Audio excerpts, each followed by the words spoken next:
오늘 하나님께서 주신 말씀은 여호수아 8장 18절에서 23절 말씀을 근거로 회개와 겸손의 신앙 2라는 제목으로 하나님 말씀 증거하도록 하겠습니다.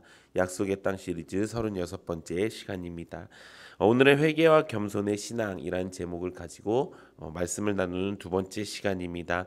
하나님께서는 이 아이성의 전투에 말씀을 통해서 실패하고 넘어져도 우리가 다시 회개하고 하나님을 온전히 붙들게 되면 승리의 길을 다시 열어주신다는 것을 우리가 말씀을 통해 깨닫게 되었습니다.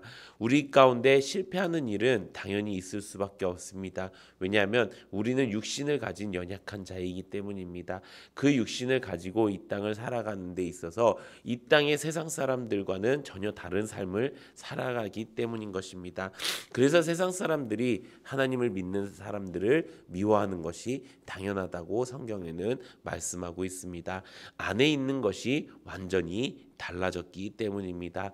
같은 마귀가 들어있을 때는 우리가 핍박을 받지 않습니다. 박해를 받지 않습니다. 하지만 그 안에 나와 다른 어떤 다른 것들이 들어있다고 생각하기 때문에 세상은 점점 우리를 미워하게 된다는 것입니다. 그 안에 들어있는 것이 무엇입니까? 바로 하나님이라는 것입니다.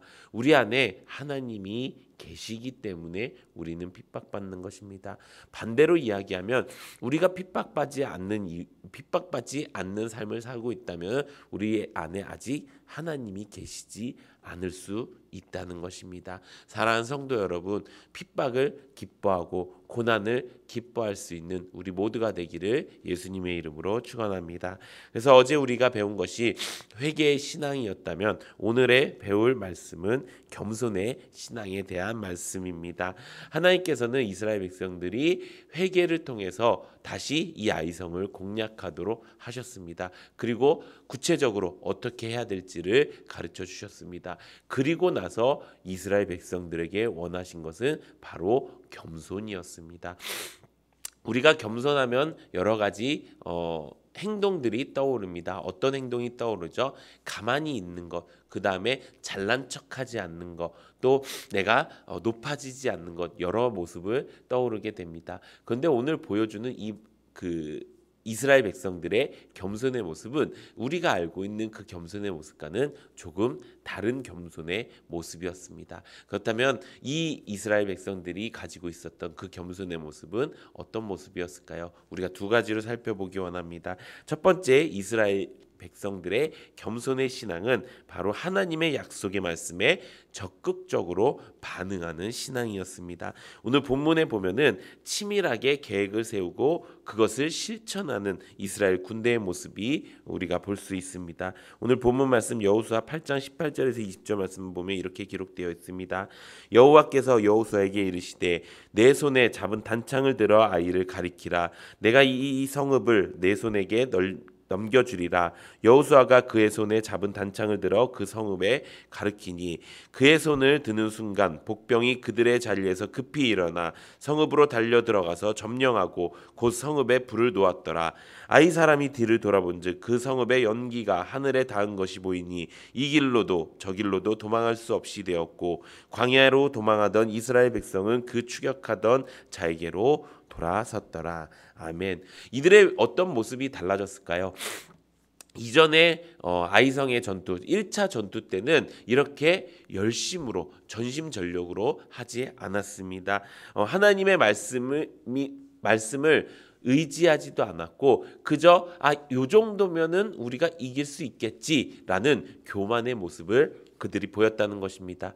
그런데 이제 두 번째 전투는 무엇이 있습니까? 하나님의 약속의 말씀이 있었습니다. 내가 너희들이 이제 회개했으니 너희들의 이제 죄를 제거했으니 이제 내가 그 승리를 너희에게 안겨주겠다라는 분명한 말씀이 있었습니다. 그랬을 때 이스라엘 백성들이 그냥 그 말씀만 듣고 예 알겠습니다 라고 하는 것이 아니라 내가 그것을 위해서 이 약속의 말씀을 위해서 내가 완전히 그 전심전력으로 전력 투구해서 내가 달려가겠습니다라는 결단을 했다는 것입니다. 이 승리를 주신다는 말씀에 그냥 자아도취하지 않고 더욱더 철저하게 준비하고 또 준비한 뒤에는 이 행동들 중에서 하나님이 말씀하신 것들 중에서 내가 이루지 못한 것들이 없는가 돌아보면서 끝까지 하나님의 그 약속의 말씀을 성취하기 위해 노력했다는 것입니다. 여기서 우리는 이스라엘 백성들의 겸손의 모습을 볼 수가 있는 것입니다. 우리가 겸손하면은 아까 말씀드린 것처럼 그저 그냥 가만히 있고 그저 그냥 내가 이렇게 할게요라는 그런 겸손의 모습을 우리가 생각할 수 있습니다. 근데 우리가 그 겸손의 모습은요, 우리의 나라의 특징, 유교적인 사상의 특징 안에 있는 그런 태도와 모습뿐이라는 것입니다.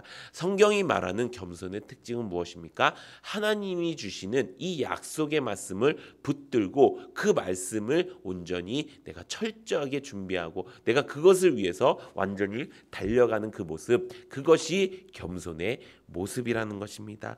사랑하는 성도 여러분, 이제 우리가 그렇게 변하기 원합니다. 하나님께서 우리에게 주시겠다고 하는 약속들이 있습니다. 성경의 약속들이 있을 수 있고요, 강단에서 선포되어지는 말씀들이 있을 수 있습니다. 근데 그 말씀 가운데 그저 하나님이 이제 말씀하셨으니 나는 그냥 가만히 있고 하나님이 주실 것이야 이러고 끝나는 신앙이 아니기를 바랍니다. 하나님이 나에게 주시기로 약속했다면 이제 나는 그 약속의 말씀을 붙들고 내가 해야 될 것이 무엇인지, 내가 하나님의 말씀 앞에 순종하지 못하는 것, 내가 하나님의 말씀 앞에 거리끼는 것이 무엇인지 내가 완전히 확인하고 내가 그 하나님의 말씀을 철저히 이루어질 수 있는 그 삶을 사는 우리 모두가 되길 바랍니다.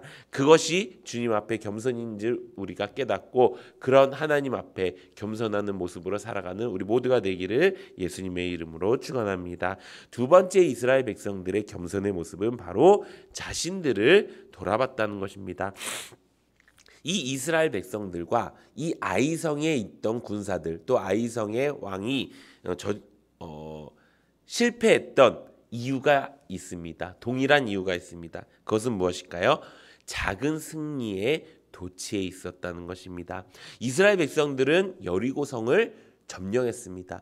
근데 그 점령은 하나님의 온전한 능력으로 점령이 한 것이었죠. 근데 그것이 마치 자신이 승리를 얻은 것처럼 의기양양했다는 것입니다. 그렇게 의기양양하니까 어떤 일이 벌어집니까?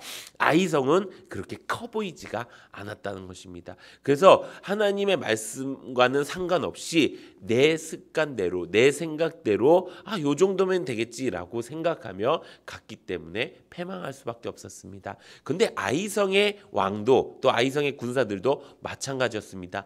이스라엘 백성들을 향해서 작은 승리를 맛보게 되었죠. 그러니까 어떻게 됩니까? 2차 전투에서도 얘네들이 어차피 달려와도 우리한테는 안 돼라는 그런 교만과 패망이 있었다는 것입니다. 오늘 본문 8장 21절에서 23절을 보면 이렇게 기록되어 있습니다. 여호수아와 온 이스라엘이 그 복병이 성읍을 점령한가 성읍의 연기가 오름을 보고 다시 돌이켜 아이 사람들을 쳐 죽이고 복병도 성읍에서 나와 그들을 치매 그들이 이스라엘 중간에 든지라 어떤 사람들은 이쪽에서 어떤 사람들은 저쪽에서 쳐 죽여서 한 사람도 남거나 도망하지 못하게 하였고 아이 왕을 사로잡아 여호수아 앞으로 끌고 왔더라. 아멘. 자신들이 당연히 이길 줄 알고 승리할 줄 알고 이스라엘 백성들을 여유롭게 쫓아가고 있던 그 군사는 앞뒤로 포위를 당해서 모두 죽임을 당할 수밖에 없었다는 것입니다. 작은 성공에 교만함에 빠지게 된 것입니다.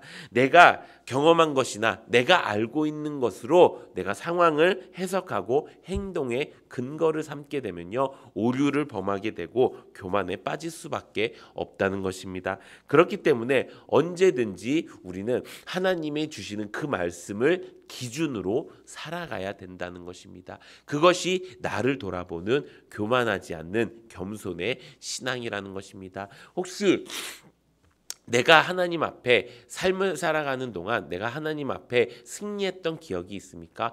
내가 이것은 내가 확실해 라고 자부했던 것이 있습니까? 혹시 그런 것이 있다면 그것들을 내려놓는 우리가 되기 원합니다. 내가 이 부분에 대해서는 확실해. 내가 이거는 절대로 이제 넘어지지 않아 라고 할 때 그때 마귀가 틈타는 것이고 그때 교만이 틈타게 되는 것입니다. 언제나 기준은 무엇입니까? 내가 승리했다라는 것이 기준이 아니라 하나님의 말씀이 있었다. 하나님의 말씀으로 내가 이길 수 있었다라는 것이 먼저가 되어야 된다는 것입니다. 내가 이제 예전에는 이 문제에 대해서 내가 돈 문제에 대해서 이제는 지고 살았는데 이제는 돈 문제에 대해서 더 이상 지지 않아요. 내가 이 사람의 관계에 대해서 문제를 지고 있었는데 내가 이제 지지 않아요가 아니라 내가 돈 문제에 예전에는 졌었는데 이제는 돈 문제가 어떤 문제인지 하나님의 말씀을 통해서 내가 승리하게 되었어요가 되어야 된다는 것입니다. 중간에 하나님의 말씀이 들어있지 않으면 여전히 나의 승리라고 생각하고 나는 질 수밖에 없는 교만함에 빠지게 된다는 것입니다. 그래서 하나님께서는 우리에게 그것을 내가 이겼다는 사실을 잊도록 내가 하나님의 말씀대로 살지 않았음을 깨닫도록 해주시는 것이 있습니다. 그것이 무엇입니까? 바로 실패의 자리라는 것입니다. 그래서 실패하는 것을 두려워하지 않으시기 바랍니다. 내가 이것은 붙들고 있었는데 내가 이것으로 넘어질 줄은 꿈에도 생각 못했어요 라는 그 고백은요 오히려 감사한 고백일 것입니다. 내 안에 사랑이 있었는 줄 알았는데 사랑이 없었어요. 이제 내가 사랑을 내가 품어야 되겠어요 라는 그 마음은 하나님 앞에 감사한 시간이라는 것입니다. 사랑하는 성도 여러분, 이제 우리가 그렇게 살아가기 원합니다. 우리 인생 가운데 넘어지고 깨지는 시간이 있을 것입니다. 실패하고 패망하는 시간이 있을 것입니다. 그런데 그 시간을 그저 내가 실패했다고 넘어져서 슬피 울며 일을 가는 것이 아니라 내가 이제 어찌할꼬 내가 이제 일어서서 이제 내가 하나님의 말씀 앞에 내가 온전히 회개하겠습니다. 또 내가 하나님의 말씀대로 행할 때 승리할 수 있는 사람인 것을 내가 깨닫고 겸손하겠습니다. 이렇게 우리가 매일매일을 살아가면서 그 실패 가운데 하나님의 말씀을 더욱더 붙들고 하나님의 말씀대로 깨닫고 살아가는 우리 모두가 되기를 예수님의 이름으로 축원합니다. 이